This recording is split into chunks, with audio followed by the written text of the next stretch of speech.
Have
Shine your light, I'm always yours.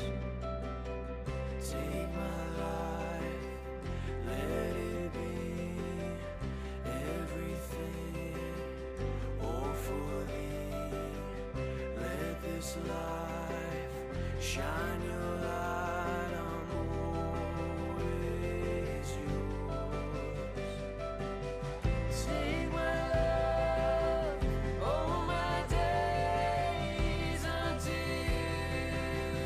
Endless praise, let this life shine your light, I'm always yours.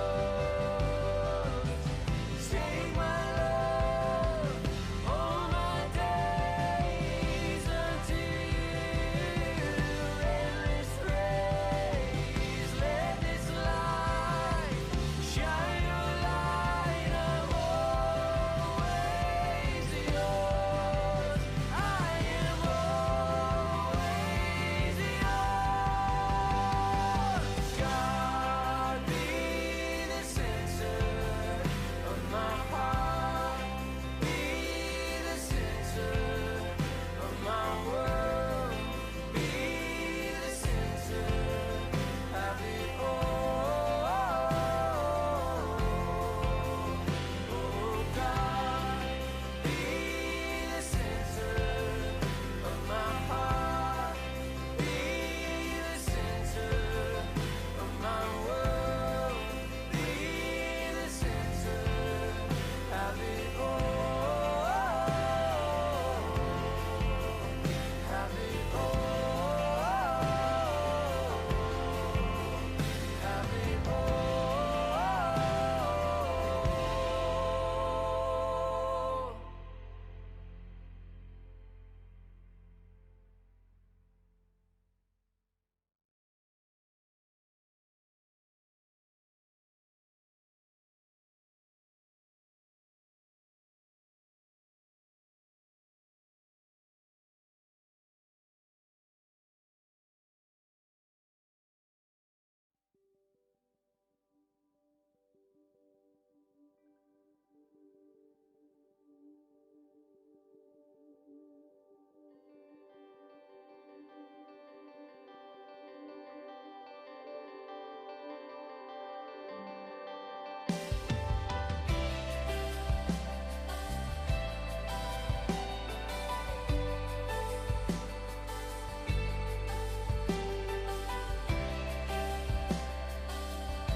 I can't wait till the day when I see you face to face. Join the sound of the saints around the throne, with a song for the King resounding as we sing. He is Lord, praise Him evermore. Exalt Him, lift Him up in worship. All the earth rejoice in Jesus Christ our Lord. Enthrone Him, the King of all the heavens, ruler of the nations, Jesus Christ our Lord.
Kia ora e te whānau, so good to be with you today. I hope you have had a great week. And you might have noticed I've got someone different on the couch with me this morning. So we've sent Marg on holiday. Welcome, Hannah. So Thanks, good to be with Nathan. you. Good to be here. Kia ora church whānau.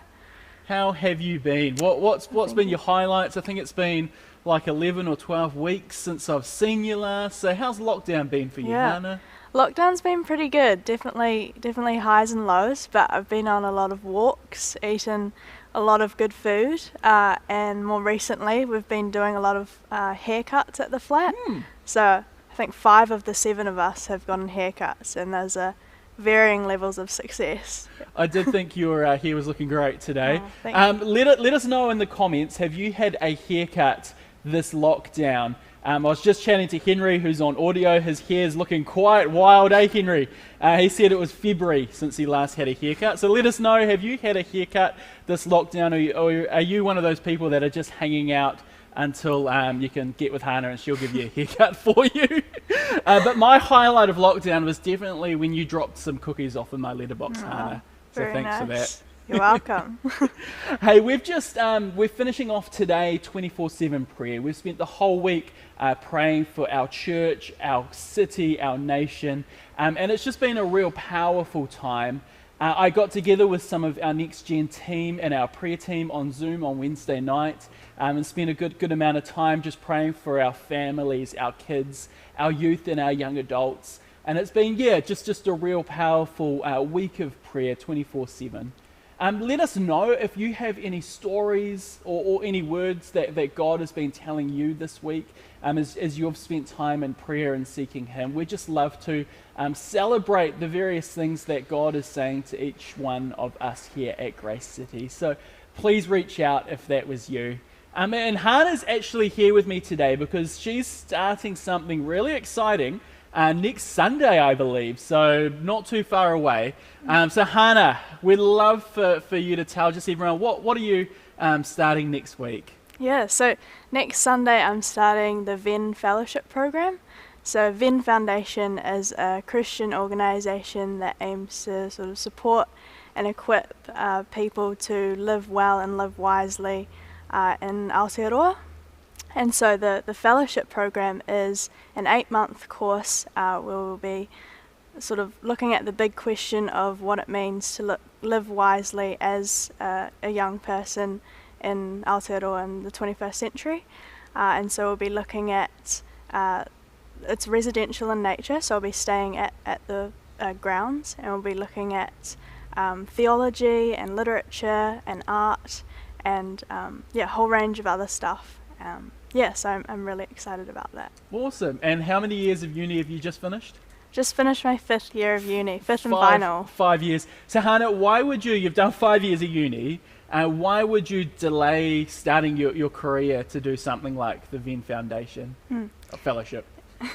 So I think one of the big things throughout my faith journey has been curiosity. I love engaging with big questions and challenges with regards to faith, and that's kind of where I've recognised my soul or my spirit really coming alive. And so noting that the Venn Fellowship Program really provides space for those big questions to be asked, and that thinking deeply sort of area, I thought it would be really beneficial for me to take some intentional time out to focus on personal and spiritual formation. And so I guess the hope is also that wouldn't just be for my own learning or my own knowledge, but that would feed out into the when I eventually enter into the workforce, and also my church whānau and friends, that would spill out as well. So exciting. And I know everyone's asking, how can we support you, Hannah? Yeah, so with the course, it does come at a cost financially, so that's for the tuition and accommodation and everything. So if you are able or willing to support me financially in that would be very much appreciated. So I think we'll put something on the Grace City Facebook page, and you can get in touch with me there. Otherwise, email church. But I think the most important thing is definitely prayer. I know we're a church that believes real strongly in the power of prayer. And so if you could be praying with me that in this coming week as I lead up to entering into the course, that God would prepare my heart well, and that while I'm on the course that I'll just be able to soak up all of the great teaching, and that would really be beneficial for my relationship with God and my faith. So exciting. Well, we can't wait to see where these next 8 months take you, this journey. If you are in a position where you'd be able to help Hannah financially as well, just send a message to us as a church, or reach out to one of our hosts that are online right now. We would love to just come around you both financially and with prayer. Really exciting 8 months ahead. This morning, we're starting a new series. So before Christmas, we're looking at some of the smaller books in the Bible, but these books that pack a big punch. So this series is called Little Big Shots, and today JD is opening up the book of Philemon. Is that how you say it? Philemon. Maybe he'll teach us how to say it properly. Over the next 5 weeks, we're going to be looking at some of these smaller books and little big shots. Yeah. Awesome. And one of the big highlights with Church Online for me has definitely been hearing from some of our whānau here at Grace City. And so this morning we have the privilege of hearing from the Woods and the Aish families. So look forward to that. Hi everyone, welcome to Grace City Church. I'm Felicia, this is Elena, and that's Elijah. We're just here chilling after having a bit of a spa at Ellen and Kay Parker's place. Elena, what do we like doing over lockdown? Drawings? What else? We didn't skip yet? Reading the insect book. Okay, so we have taken into reading encyclopedias. I mean, hardcover books suddenly become really interesting, and I thought we would look online, but actually hard copy books are pretty good and invaluable. So Lena, what else have we done over lockdowns as well? Have fun? Yeah. What do you like doing, Elijah? You like drinking what? Hot chocolate? Okay, Lena, do you want to share a quick word? And watching TV. Okay, cool. Alina, quickly. I am fearfully and wonderfully made. Psalms 139 verse 4. Praise the Father, praise the Son, praise the Spirit. We are one God of glory, majesty, praise forever to the King of Kings. Praise forever to the King of Kings. Cool, that's it from us. And CUI's Family Church. Kia ora church, I'm Harley, this is my wife Sarah, and just in case some of you are wondering, this is a home hairdresser number 3 haircut. Yes, number 3 for level 3. 10 weeks without a haircut was getting pretty ugly. It seems like such a long time since we were in the church building, singing worship songs, giving each other hugs, sharing a coffee without a mask, listening to sermons in person. I'm really looking forward to seeing you all again. In our home, we have 2 teenagers, Gemma and Caleb, and 16-month-old grandson, Caden. With the recent changes, Caden is delighted to be back at daycare. Caleb is grateful to be back at school, while Gemma is tolerating the last few weeks at school. During lockdown, Sarah left her job to help with parenting and decided to paint our living room green. And white. And white. I'm a GP in Otara and have been working afternoon shifts. We've split our full staff into 2 teams so that if one of us gets COVID-19, only that team needs to stand down. We see patients via video consults, face-to-face if necessary, and phone consults. Patients with respiratory symptoms are seen in a container office to keep physical distance from staff and other patients. But even for people who don't have respiratory symptoms, we should wear full personal protection equipment. Full PPE is an N95 mask with no leakage, a visor, a droplet gown, and gloves. Yes, I said should, because last week I saw a young man and I was only wearing a surgical mask and later found out he had COVID-19. So I had to be swabbed again and isolate at home. There was more than a bit of anxiety there on my part, as I considered those in our family bubble not vaccinated, like Caden, or partly vaccinated, like our 2 teenagers who had just had their second vaccination the day before. What if I was positive and passed it on to them because I was sloppy and not wearing full PPE for every patient contact? So, the good news was a negative result, and I was back at work yesterday, vigilantly wearing my N95 mask, visor, gloves and gown. I'm sure there are other members of our church whānau who are under a lot more stress and a lot more anxious than I was. Whether it's about job security, vaccinations, or not being able to see loved ones, we are again in a time when we feel out of control in our lives. My Bible reading plan this year is called the Bible Recap, which has taken me through the Bible chronologically with accompanying podcasts. I've learnt that God's plan spans over time, despite hardships, persecution, exiles, corrupt kings, war and physical deprivations. Even when the Jews or early Christians must have questioned how God was still present in these times, we can look back and see that he was still sovereign. So I'd like to read some verses from Philippians 4, verses 6 to 9. Don't worry about anything. Instead, pray about everything. Tell God what you need and thank him for all he has done. Then you will experience God's peace, which exceeds anything we can understand. His peace will guard your hearts and your minds as you live in Christ Jesus. And now, dear brothers and sisters, one final thing. Fix your thoughts on what is true and honourable and right and pure and lovely and admirable. Think about things that are excellent and worthy of praise. Keep putting into practice all you've learnt and received from me, everything you heard from me and saw me doing. Then the God of peace will be with you. Amen.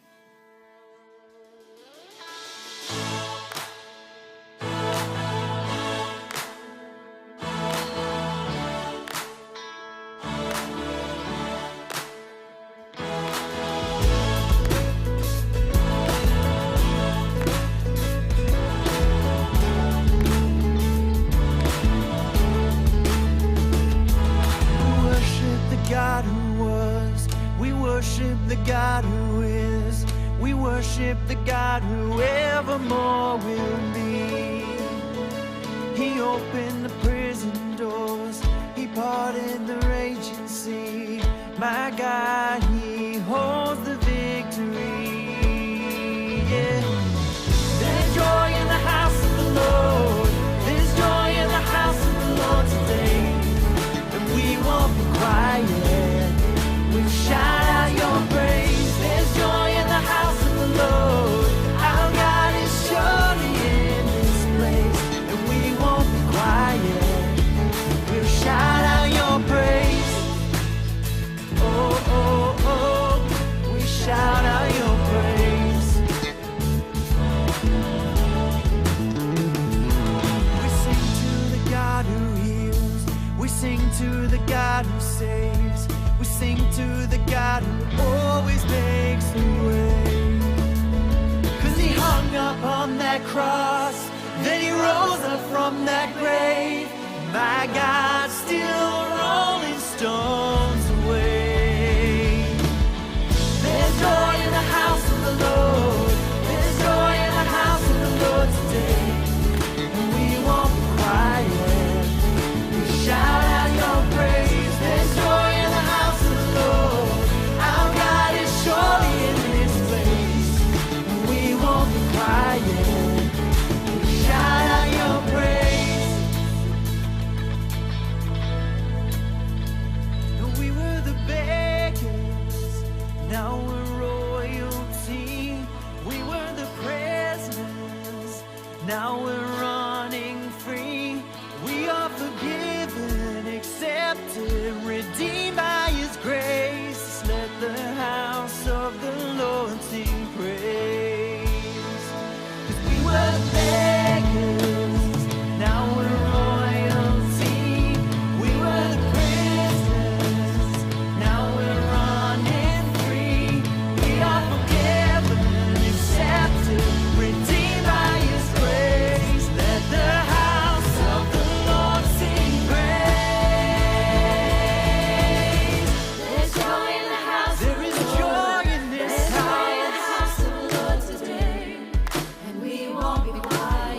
Hey everyone, welcome to Little Big Shots. Now I'm here today with a very special guest. Here we have Olivia, and we are going to talk today about a book of the Bible that packs a big punch. So today's book is Philemon. Olivia, what can you tell me about this book? Well, it's got one chapter, 25 verses and 445 words. Did you know Paul wrote it? Whoa, did he? Where was he when he wrote it? He was in prison for doing good stuff, so he couldn't go and visit Philemon, so he wrote him a letter. Whoa, what was the letter about? Philemon had lots of money and he had a slave. He had a slave? Yeah, that was common, but his slave Onesimus ran away and stole some money too. The slave should have been punished for doing this. He could have even died. Oh my gosh. So what did Paul want Philemon to do? He told him that Onesimus had heard about Jesus and believed in him. Now he wanted him to take his slave back and not to punish him. Wow, that would have been a miracle. Hey, you should read this book. Hey, I think I might. That's a great idea. Thanks, Olivia, for joining us today.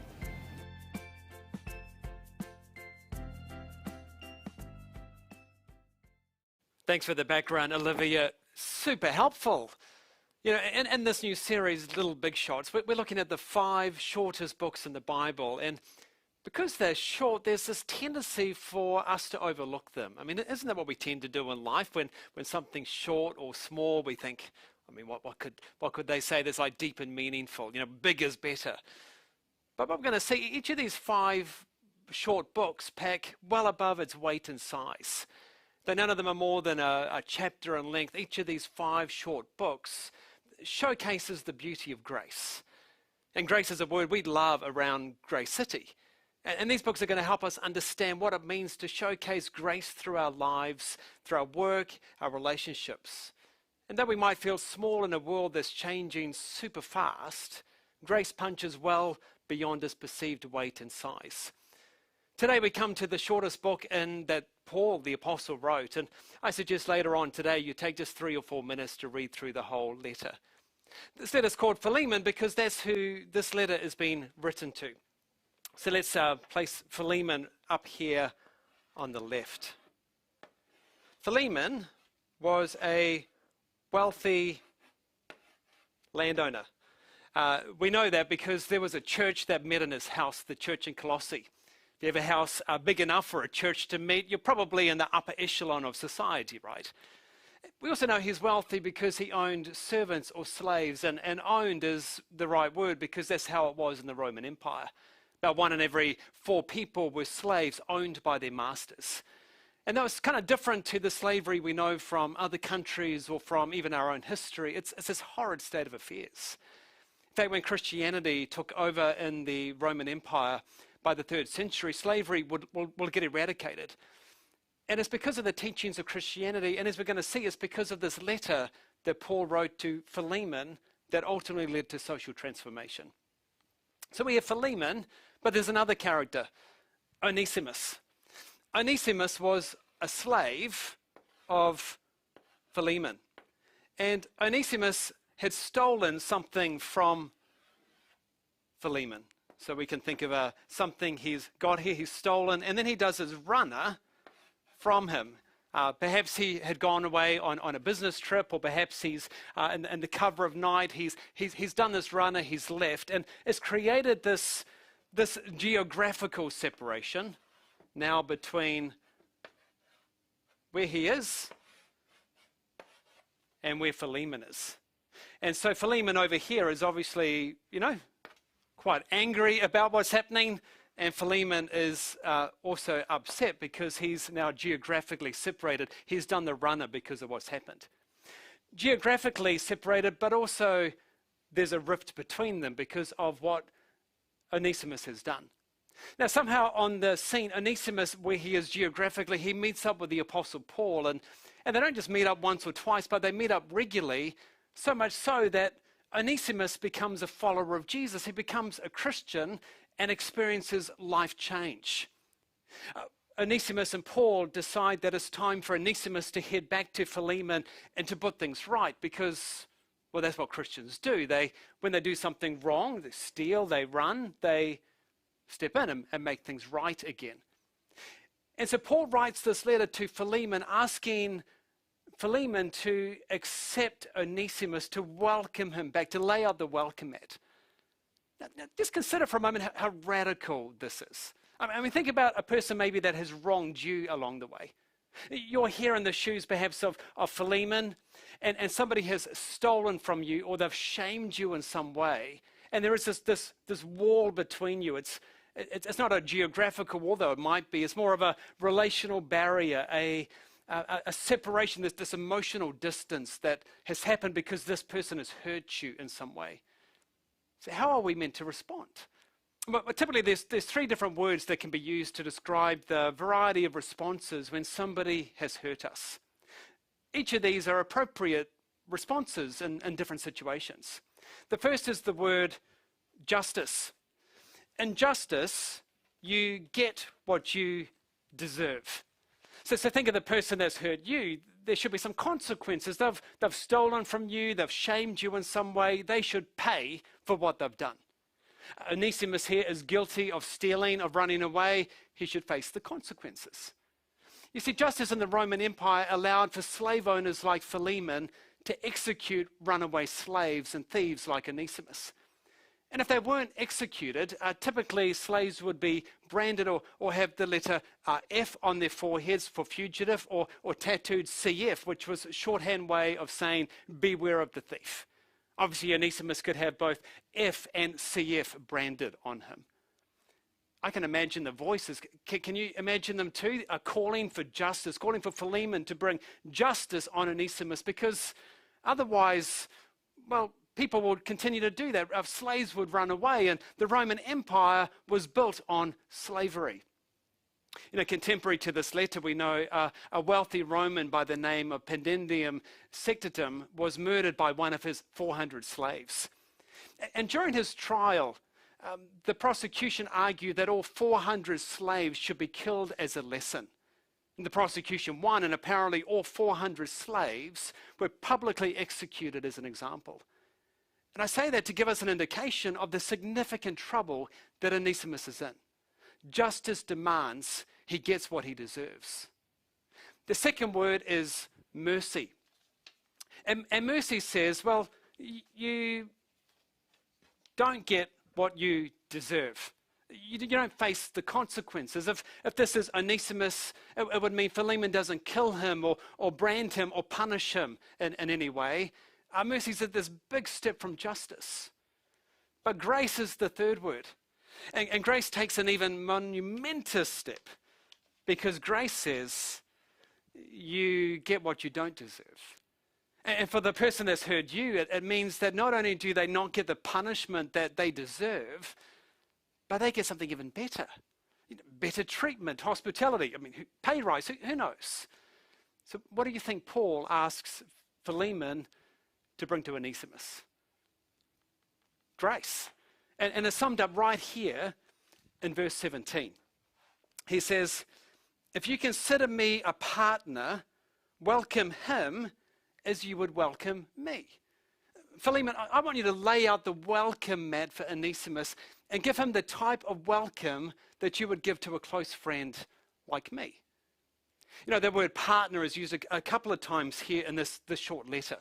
The other time is back in verse 6 where Paul says, I pray that your partnership with us in the faith may be effective in deepening your understanding of every good thing we share for the sake of Christ.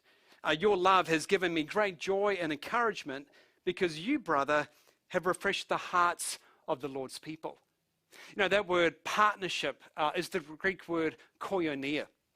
It means something like sharing together or mutual fellowship.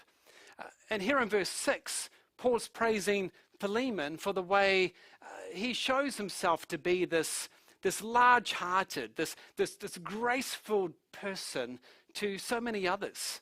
He's been this outstanding member in the church, and there's this real affection between Paul and Philemon. And on that basis, Paul makes this bold request. Philemon, I want you to be that large-hearted, graceful person to not just these others, but to the one person you probably don't want to show that grace to, Onesimus. If you're a true partner with me, then receive him in the same way. Receive him back, not as a slave, but as a brother. Welcome him back as a social equal. To restate that verse in verse 17, if you consider me a partner, welcome him as you would welcome me. This is radical. Again, think of somebody who's hurt you in the past. How would you respond to this plea? If it were me, I think I'd be saying, well, this is so unfair. Do you know how that person's robbed me, how they've shamed me? But you see, grace goes beyond what's fair and right. You see, if we're honest, we don't tend to see much grace in our day-to-day lives. We're more familiar with justice and fairness. We grow up with the concept of fairness. Early on, kids say things like, "It's not fair," to which our parents normally said, "Well, life's not fair." We expect fairness, but we're surprised by grace. And here Paul pleads with Philemon to bring grace. And the surprising, stunning reality is that this will actually place Onesimus in a much better place than if Onesimus had never done anything wrong in the first place. So Paul writes in verse 10, "I appeal to you for my son Onesimus, who became my son while I was in chains. Formerly he was useless to you, but now he has become useful to both you and to me." And there's a play of words here. The name Onesimus actually means useful. So Paul's saying, he wasn't living up to his name before. He was actually quite useless. But now that he knows Jesus, he's become incredibly useful to both me and to you. He's serving so freely and so diligently.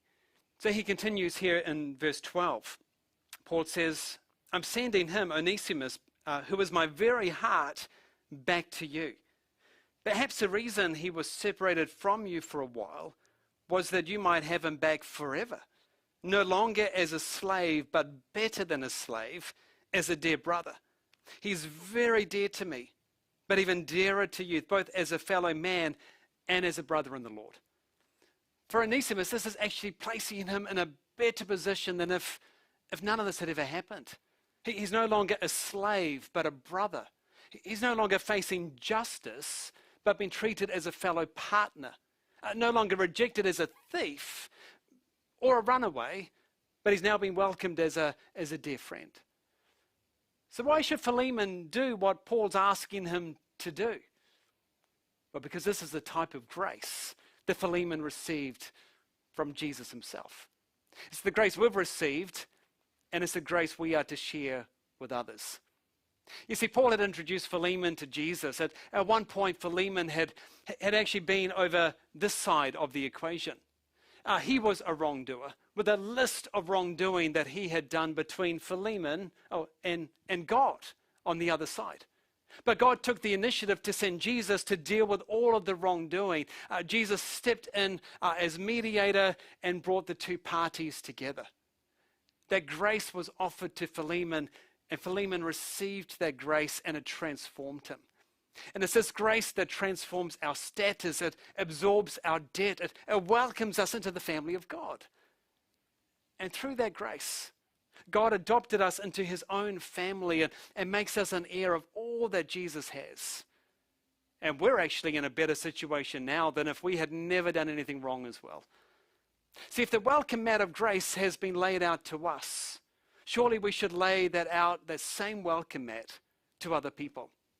The grace we've received is the grace we are to share with others. So what did Philemon do? Well, we're not told how Philemon responded to the letter, but church history fills in the gap. It seems that Philemon likely sent Onesimus back to Paul to help him. And Onesimus developed into a great leader. So 50 years later, when Ignatius, who's one of the famous Christian martyrs, he's been transported from Antioch to Rome for execution, and he writes to various church leaders. So in his letter to the church in Ephesus, he's praising a certain bishop there, and guess what his name is? Bishop Onesimus. And Ignatius even makes that same wordplay, calling Onesimus out of his name, saying, "You've been so useful to me, brother. Thank you." It looks like Onesimus has become one of the great bishops in church history. And it all happened because Philemon laid out a welcome mat to welcome Onesimus. So it's only grace that has that kind of power to transform relationships. Now, justice asks for consequences, but that doesn't transform relationships. Mercy does away with the consequences, but again, it doesn't welcome anybody in. It doesn't bring people into relationship. It doesn't extend the welcome mat. It's only grace that actually has the power to transform the way we relate. You see, our big idea today is that grace lays out a welcome mat. And this changes the way we relate to each other. It was grace that laid out the welcome mat to you and me, and it's now grace that Philemon extended to Onesimus. You see, grace transforms the way we relate.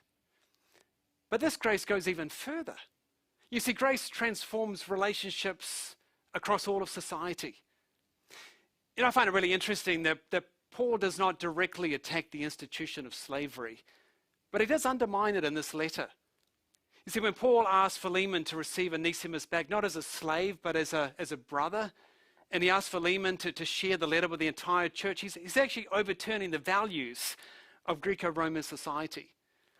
You see, social structures that are opposed to the gospel, they're able to be replaced by new healthy relationships of love and respect at every level of human relationships. So this letter to Philemon was actually sent along with another letter called Colossians. You might remember we went through that series late last year in our navigation series. You might remember that cringe-worthy Get Real reality TV show. Probably still trying to forget about that. Well, in the letter to Philemon really is a demonstration of something Paul talks about over in Colossians chapter 3, verse 11. He says, here there's no Greek or Jew, circumcised or uncircumcised, barbarian, Scythian, slave or free, but Christ is all and is in all. See, Paul's trying to highlight these huge contrasts between Greeks and Jews, the ethnic diversity. But between slave owners and slaves, these social divisions, barbarians who didn't even know the Greek language is how they got their name. They always sounded like they were just saying things like ba, ba, ba, ba, ba, so they were called barbarians. The Scythians were these undisciplined people, and if you didn't self-identify with the barbarians or Scythians, well, you certainly didn't want them around in your circle. But Paul's saying, actually, the grace of God transforms our relationships. It transforms racial barriers, so there's no barrier between Greek and Jew. It transforms religious barriers, so there's no distinction between circumcised and uncircumcised, or social barriers between slave or free. There's no blue collar or white collar, no Presbyterian or Pentecostal, no Asian or Pacifica, no Māori or Pākehā. There's no city professional or urban hipster, no high school dropout or high school ducks. There's no vaccinated or unvaccinated, or I vote red or I vote blue. Rather, Christ is all and is in all. Jesus is the main thing that brings us together. This is the beauty of grace. It's the way grace lays out a welcome mat that transforms the way we relate to each other. I want you to notice too here the way grace transforms the way we engage. Do you notice here in the letter the way grace is so evident in the way Paul writes and communicates? I think this letter, it's a model of communication. Paul doesn't demand, instead he actually says here, he says, although in Christ I could be bold and order you to do what you ought to do, yet I prefer to appeal to you on the basis of love. See, Paul doesn't use his power or authority or position as an apostle. He doesn't demand. In fact, when you read the whole letter, you'll notice the way he's incredibly persuasive as he writes. He's not afraid to lay it on thick. I'm an old man, my back hurts. Effectively he's saying, I'm in prison, but don't let any of that influence your decision, Philemon. I love the way he writes and he pleads on the basis of relationship and of grace, not demand. And it's the way Paul ministered throughout his life. For much of the time he was in chains. He's under lockdown in Rome. And not once does he call the believers to rise up, to take a stand, to resist the authorities. Instead, he humbly served. He always points to the way of grace, the way of Jesus. Because Paul knows that grace packs a punch well above its perceived weight and size. Effectively, Paul is placing himself in the middle here as a mediator between these two men. In some ways, he's standing in the shoes of Jesus. What Paul does is he places himself right in the gap and he mediates. He takes on the way of Jesus, the way of the cross, right in his own life. So he can say to Philemon, look, if Onesimus has wronged you in any way, if he owes you anything, charge it to me, he says. And then Paul grabs the pen from his secretary and effectively he writes this IOU in verse 19. I, Paul, I am writing this with my own hand. I will pay it back. Not to mention me, you owe me your own soul. See, Paul's standing in the awkward gap between these two and saying, charge it to me. I'll absorb the cost. Isn't that what Jesus did for you and me? You see, this is the way of Jesus. It's the way of the cross. It's the way of grace. So as I reflect on this today, I think there's three implications, three questions I'd like us to grapple with in the awkwardness of relationships and the hurts that come our way. First question, have you received the surprising grace of God in your own life? It was only when Philemon and Onesimus responded to that welcome mat that God laid out to them that they experienced that transforming power of grace in their own lives. And that's what affected their relationship to each other. And that journey begins with a simple prayer that effectively says yes to Jesus. It's like receiving an invite from someone, and you have to respond to that invite in your own words and your own ways. And if you haven't responded to that grace, you can do so right now by simply saying yes to Jesus in your own words. And you can do it now. And if you do that, we would love to talk with you. And you can type the word yes into the chat space, and one of our team will continue to chat with you in a private chat space. If you're watching, of course, on demand, just contact us, email us at help@gracecity.nz, and we'd love to send you a starting pack to help you in your newfound faith. A second question, in what practical way might you lay out the welcome mat to another person this week? There's a whole bunch of divisions happening across society right now, a lot of hurt, a whole bunch of anger. How can you lay out the welcome mat to somebody else? How might the grace that you've received affect the way it transforms your relationship and can transform the conversations around you? Which leads to the final question. How might the way you converse with others be seasoned with grace? How might your conversations change by the way you show grace? Did the comment you posted on social media, does it reflect the grace of Jesus? The posture that you have to that person, is it really about grace? See, there's moments like this in our society where people are so angry that we at Grace City can shine because of the grace we embody. Maybe you didn't realize this, but our iconic G in Grace City is actually designed to be this subtle open door. And that idea comes from this value we place on whānau. It's a place where everybody is welcome, where the door is always swung wide open. And even though the church isn't a building, it's people, our lives are meant to throw open that door so that we live out to our name of Grace City, and everything we do, we give grace to our city, grace to each other, grace to anybody and everybody at this time. Because grace lays out a welcome mat that transforms the way we relate to each other. Let's pray together. Jesus, thank you for the radical way that you accept each of us. Thank you for the radical grace that brings us into a relationship with you. May your Spirit help us to spread that grace into our relationships, that it would ripple through our wider society. May we experience that grace and the power of grace that might look so small, but that packs well above its weight and size.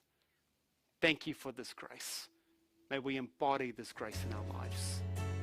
Thank you, Jesus.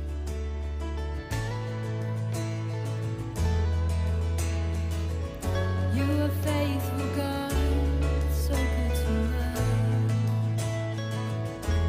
Come on, we'll sing. God of Abraham, you're the God of covenant and faithful promises. Time and time again, you have proven you do just what you said. Though the storms may come and the winds may blow, I'll remain steadfast and let my heart learn when you speak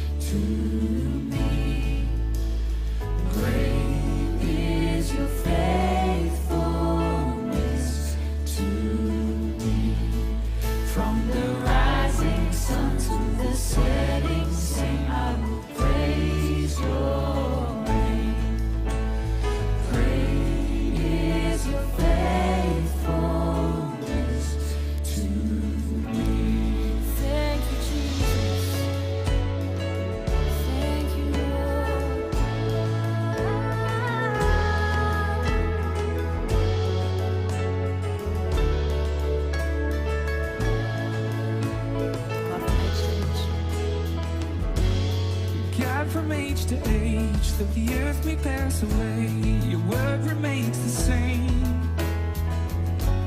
Your history can prove there's nothing you can do. You're faithful and true. Though the storms may come and the winds may blow, I'll remain steadfast and let my heart learn when you speak a word, it will come to pass. Great is your faithfulness to me. Great is your faithfulness to me.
Praise your name.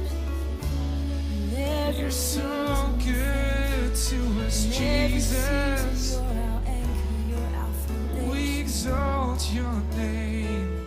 We can trust you, God. Hold firm to you. We worship. We worship.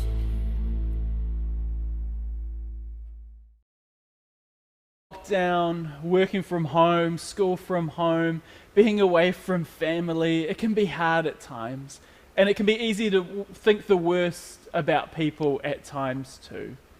But as JD reminded us from the book of Philemon, grace transforms the way we engage. It transforms the way we think, the way we relate to one another. So Grace City, during this time, let's be a church that shows grace to one another, regardless of the circumstances, whatever is happening in our lives in this moment. And two, if today you made a decision to follow Jesus for the first time, then we are celebrating with you. And I encourage you to just write yes in the chat, and one of our hosts will be able to send you a message there to talk more about what it means to follow Jesus. Or if you're watching this later on demand too, feel free to email us at hello@gracecity.nz and we can reach out to you about what it looks like to live this life with Jesus. Hey Hannah, what stood out for you in today's message?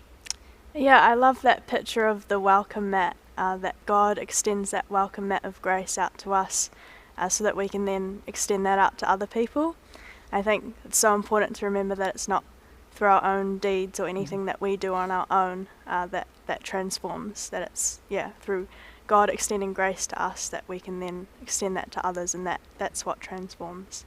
And so if anything has come up today for you that you'd like prayer for, or anything that's sort of going on in your personal life, we have an awesome team who would love to pray with you. So if you just click that button in the chat, we have someone who would love to pray with you. Just moving forward in terms of our service times as well, just a few changes there. Heading forward next week, we're going to be live at 9 and 11, just like normal, on Facebook, YouTube, and Church Online as well. But we're going to make sure that our service is available on demand at any time for you during the week as well. So we'd encourage you, if you want to tune in live with everyone else, 9 and 11 on those three platforms. But spread the word. Our service, will be available on demand. So whenever you want to watch it during the week, or if you want to share it with other people, you can share it there. But now it is time for personally my favourite part of the service. Today we also have a special guest on Kids Space Family Experience. So stay tuned for that. Any ideas who the special guest might be, Hannah? Daniel Palmer. Daniel Palmer. We'll wait and find out. You did think it was Jacinda Ardern in the first service. It's not. She's too busy. But yeah, stay tuned. It's been great hanging out with you. We pray that you have a great week. Thanks, Hannah, for hosting with me today. So good to see you. Just a reminder, too, to reach out to Hannah if there's any way that you can help her financially, or would love to be praying for her. We can't wait to see what God does through you over these next eight months. Yeah. So we pray you have an amazing week. Thanks for tuning in. But don't go away. Kids Space Family Experience. Ka kite anō.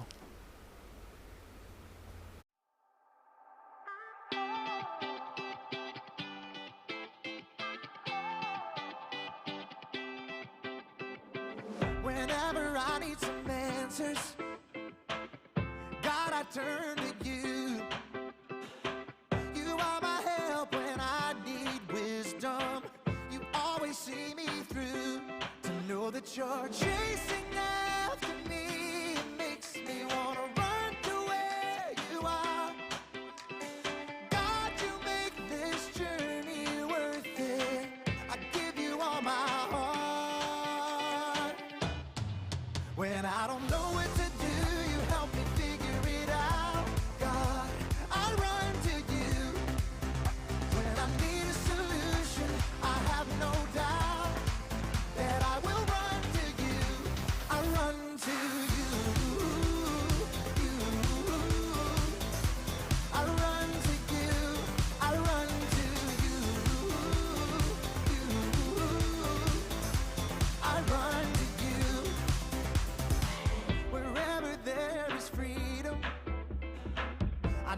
that's where you'll be.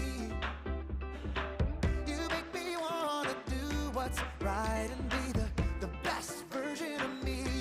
To know that you're chasing after me, it makes me wanna run to where you are. God, you make this journey worth it. I give you all my heart. When I don't know what to do, you help me figure it out. God, I run to you.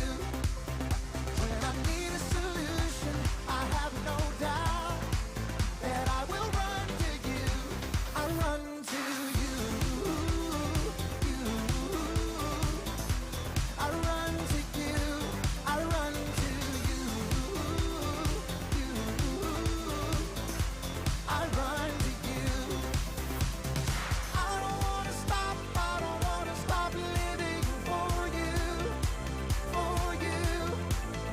I don't wanna stop. I don't wanna stop running to you. To you, God. I don't wanna stop. I don't wanna stop living for you. For you. I don't wanna stop. I don't wanna stop running to you. To you, God. You're all I need. My source for everything. When I don't know what to do, you help me figure it out. I run to you. When I need a solution, I have no doubt that I will run to you. When I don't know what to do, you help me figure it out. God, I run to you. When I need a solution, I have no doubt that I will run to you. I run to you. I run to you. I run to you. I run to you.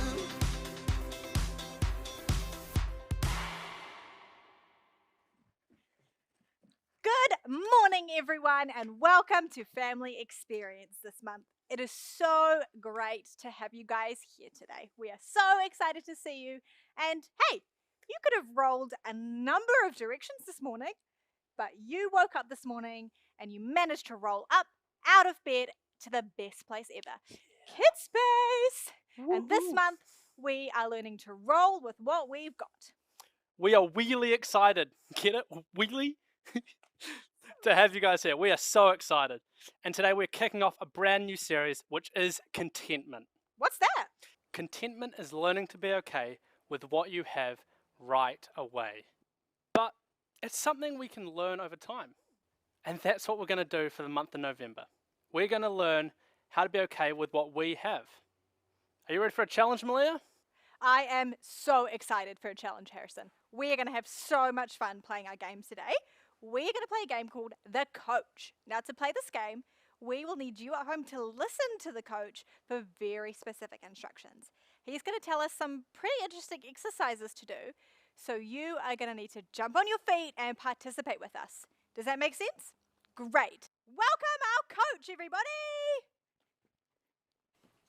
Hi everyone, I am Nathan Palmtree. I'm coach of the Grace City Youth football team, and we're going to do some interesting exercises to warm up with Harrison and Malia. I'm going to tell them what to do, so I need you to listen carefully and follow what they do. Are you ready? Okay, go. All right, the first exercise you are going to do is air cycling. So I need you to lay on your back and get those arms and legs moving and pedal, pedal, pedal. Good job. All right, standing up now. The next one we are going to do is paper roots tosses. So you're going to stand up and reach your arm across your body. It feels like we're doing some aerobics, but we are warming up. All right, are you warm yet? No. The next exercise we are going to do at home is called the uphill climb. I need you to stand with your arms extended like you're holding onto handlebars, and you're going to jog on the spot. Good job, Harrison. Good job, I don't know what you are doing. Okay, are you ready? The next exercise we are doing is called Dodge the Limb. You're going to get into a squat position, hold onto the handlebars, and move your hips from side to side. Nice hip extension there. Great job at home. Parents, I hope you are doing this exercise as well. And the last exercise we are going to do is called Crash and Recover. You're going to fall down like you've crashed and then get back up like you're recovering. All right, Malia, Harrison, go! Crash and recover. Crash and recover. Crash and recover.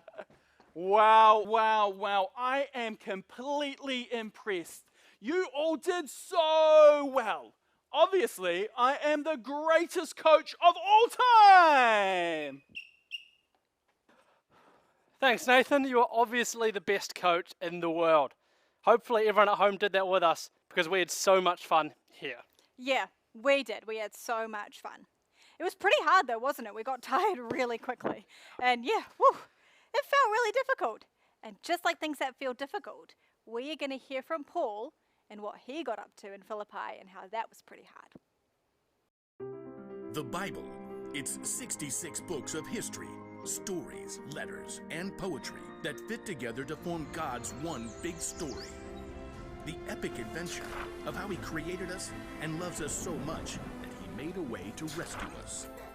As we travel through the Bible, from Genesis to Revelation, we discover people who met God and found their lives changed forever. Now, for an amazing story, inspired by the book of Philippians, chapter 4, verses 11 through 13. We live in a time where it's really easy to communicate. In 2 seconds, I can send a text to a friend in another state or hop on a FaceTime call with my dear auntie on the other side of the world.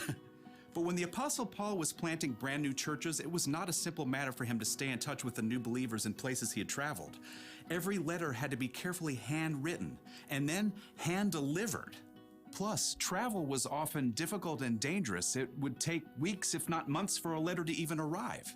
So whenever Paul wrote a letter, he chose the very most important things to say. Every word mattered, including these verses he wrote to the believers at the church in Philippi.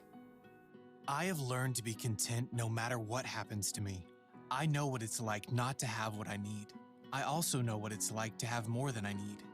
I have learned the secret of being content no matter what happens. I am content whether I'm well-fed or hungry. I am content whether I have more than enough or not enough.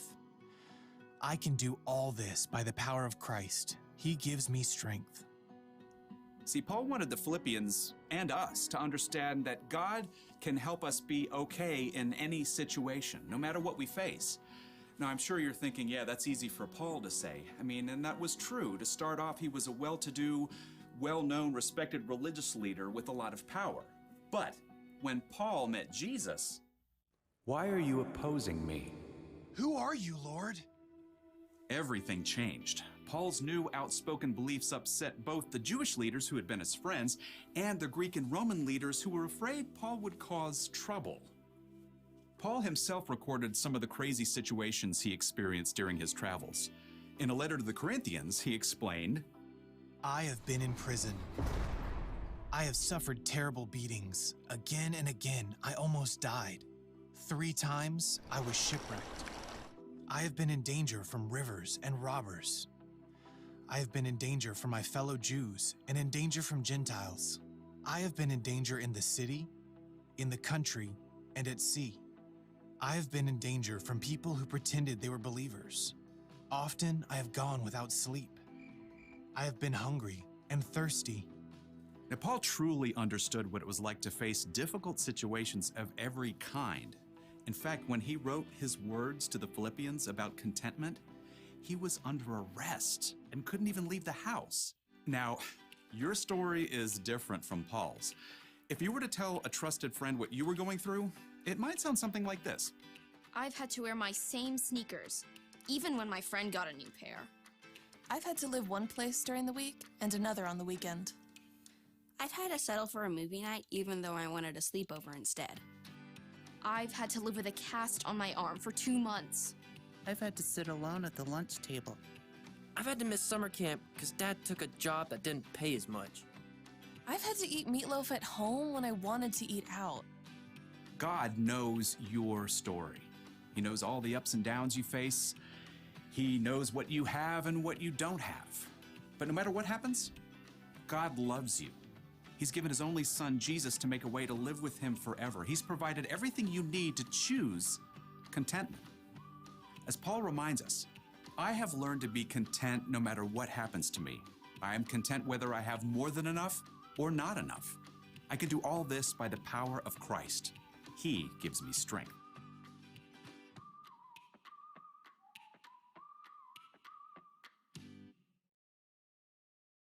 Your situations in life will look very different to Paul's.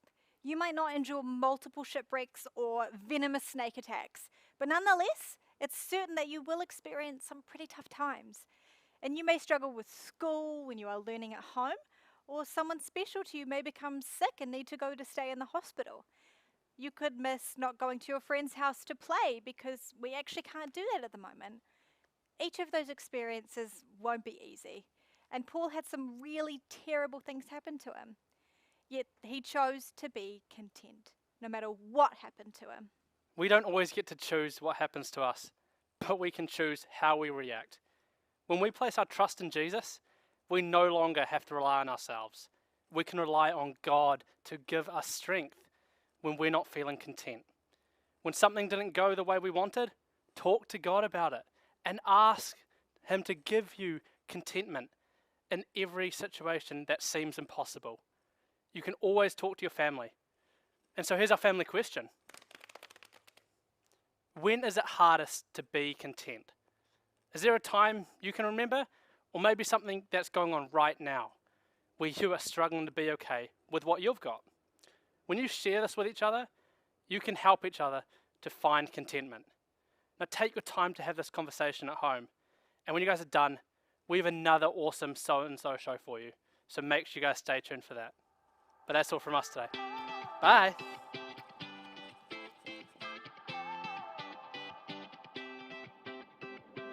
Whenever I need some answers, God, I turn to you. You are my help when I need wisdom. You always see me through. To know that you're chasing after me makes me wanna run to where you are. God, you make this journey worth it. I give you all my heart. When I don't know what to do, you help me figure it out.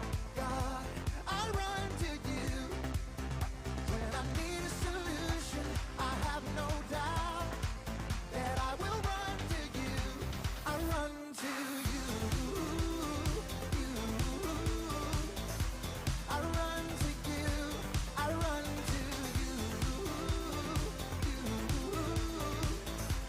I run to you.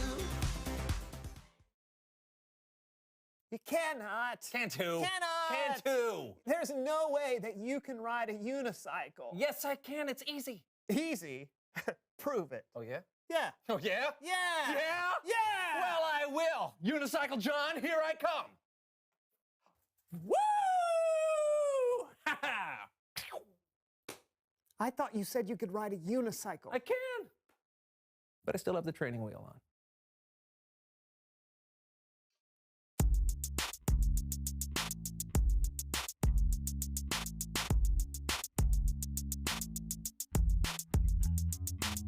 Hello, everyone. I'm Brandon. And I'm John. And this is the So-and-So Show. John? Yeah. You going on a bike ride? Oh, yeah. I'm trying to get out and get some exercise every day, so I've been taking rides around the neighborhood. Oh, that's a nice-looking bike. Oh, yeah? You think so? I do, Well, I've yeah. had this thing for a few years. I mean, sure, it's a little old, a little rusty, but it still takes me where I want to go. That's all I need. Ever look at your old rusty bike and think, this is all I need? Yes? Well, you're wrong. Looney Larry here with the latest deals in physical fitness to keep you as healthy as a horse. Horses are not particularly healthy. Ugh, I was hoping to get some exercise, but what's the deal with all this fresh air? Gross. I wish I could get sweaty in air conditioning and pay a lot of money for something I could do for free. Lucky you! Introducing the Laraton, a top-of-the-line exercise bike. Want to ride a bike but not go anywhere? Get a Laraton today and ditch your old, sad, bad, rusty, barely functioning, low-quality, stinky, unacceptable, cheap downer of a bike. It'll make your life better. Would I lie? I must have one. But John... Oh, it's here! Oh, help me move it in. Come on, I'm sure it's heavy. 12 and a half minutes later. Well? Well, what? Is it worth it? Are you happy now? Oh, yeah, I'm so happy. Good. This is way better than a bicycle that actually goes places. Now I've got everything I need. Are you absolutely sure your Laraton has everything you need? I was sure. Well, now you can upgrade your Laraton device with this attached digital display. Be instantly transported to other locales as you exercise. You can bike in the woods. Turn of the century London. A dystopian future. Your very own home. We've got all sorts of options. What? Look, I'm in outer space. Order a Laraton today. It is out of this world.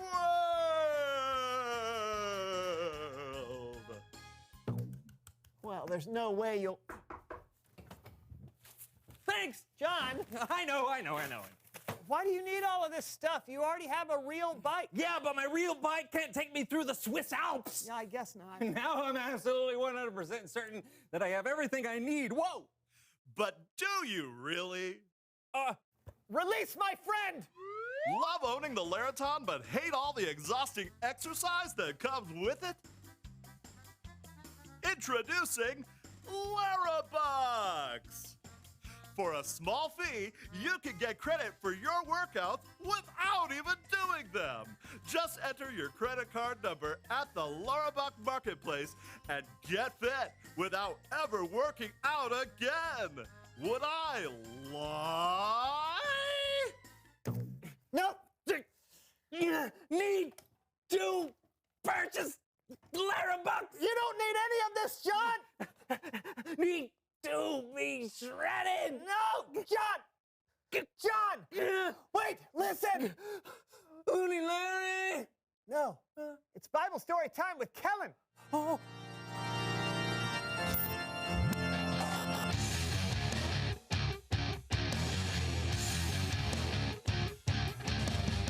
Hey guys. You okay? Great, Kellen. Quick question. Can I borrow your credit card? Ignore him, Kellen. What are we talking about today? Well, we're talking about this. The Apostle Paul wrote this in a letter to the church of Philippi. You can read it in the book of Philippians. Paul wrote, I have learned the secret of being content no matter what happens. You see, Paul knew what it was like to have more than he needed, and he also knew what it was like to not have enough. In fact, when he wrote these words, Paul wasn't a free man. He was being held under house arrest. So what is it, Kellen? What's the secret of being content? Well, I'll tell you. After we check in with our friends Becky and Bathilda. Whoa! Look at the haul of candy these two have. This, my friends, is what it looks like to have more than you need. And you'd think it should be easy to be content in a situation like this, right? But then, Bathilda... Who would do this? Who would do this? Gross! No, not the sour candy! Who would give out sour candy? Ah! I hate sour candy with all my might! Ah! Maybe Becky has it figured out. Peanut butter? Oh, no, I don't like peanut butter. Okay, yeah, these got to.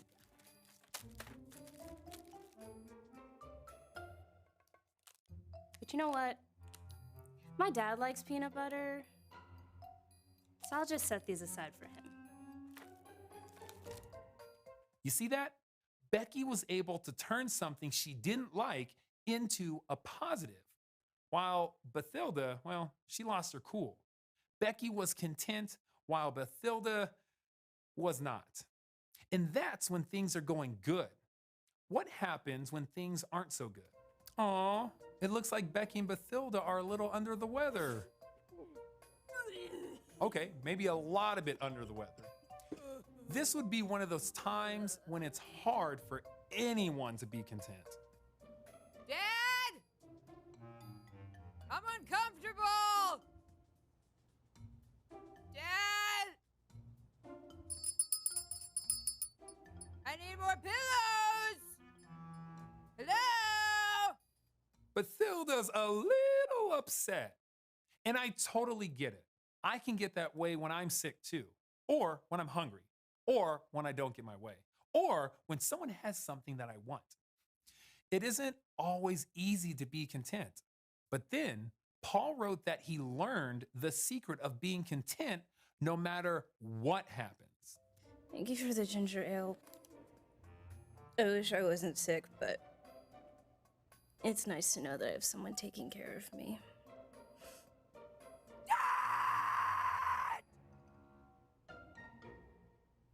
There are gonna be times when things aren't going perfectly.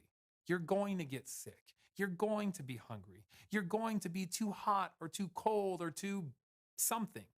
And in those times, you'll need to know the secret of being content. Here it is. Paul wrote, I have learned the secret of being content no matter what happens. I am content whether I am well fed or hungry. I am content whether I have more than enough or not enough. I can do all this by the power of Christ. He gives me strength. Jesus is the secret. He gives us the strength to be content no matter what happens. So Jesus can help me be content and stop obsessively upgrading my Laraton? Sure. Then why do I still want Larabucks? Well, it's like what Paul wrote. I've learned the secret.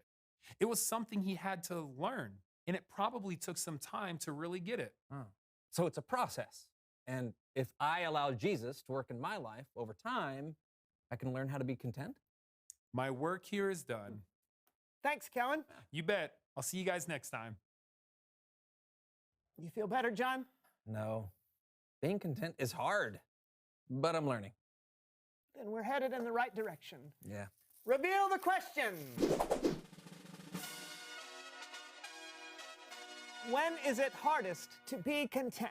Well, it's obviously hard to be content when things are bad, but I actually think it's really tough to be content when things are close to perfect. Yeah, I totally get that. Like when you're at a theme park for a big vacation, but have to wait in a long line. Or when you've got exactly what you need and something better comes along.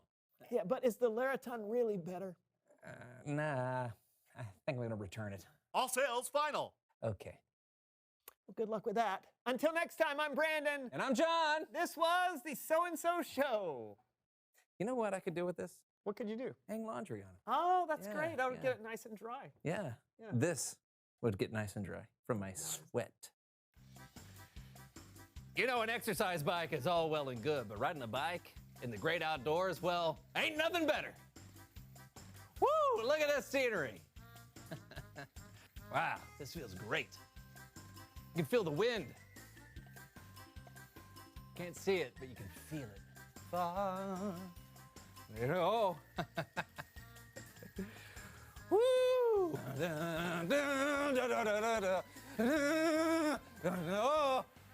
Oh! Oh!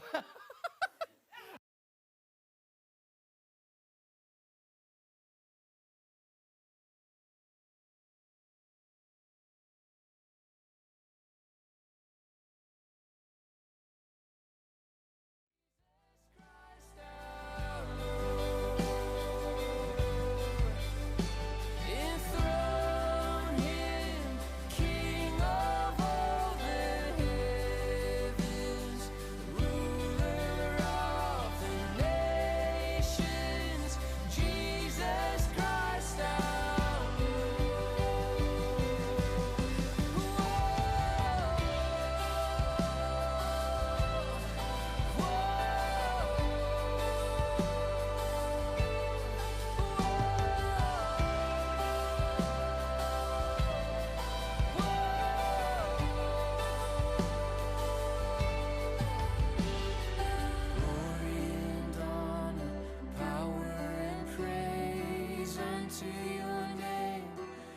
to you.